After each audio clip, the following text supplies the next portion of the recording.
fait, au début, quand tu as inventé cette histoire de chapiteau bambou, en fait, la vraie question générale, c'est pourquoi tu en es arrivé au bambou, toi personnellement, et donc pourquoi tu as trouvé qu'il était adapté au bambou. Je sais que tu en as déjà parlé dans les reportages, mais c'est bien de le repréciser en fait. En fait, ta découverte avec le bambou, comment ça s'est passé? Mhm.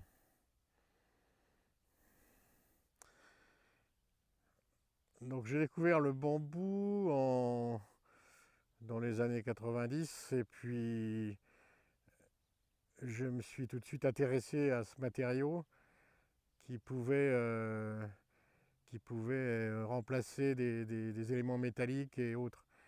Donc j'ai fait une maquette de chapiteau avec des tuteurs à tomates et j'ai vu la résistance que ça avait à l'échelle du tuteur à tomates, c'est-à-dire des petits morceaux de 5-6 mm de diamètre.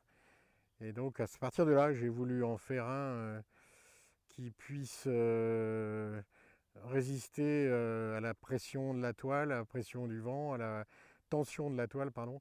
Et puis donc j'ai fait le premier chapiteau et j'ai fait homologuer le premier chapiteau avec des bambous qui venaient de Chine, parce qu'à l'époque je ne savais pas qu'il y en avait en France. Et maintenant on m'appelle Monsieur Bambou et je connais à peu près toutes les plantations qu'il y a en France. Comme quoi, en 30 ans, on arrive à devenir quelqu'un.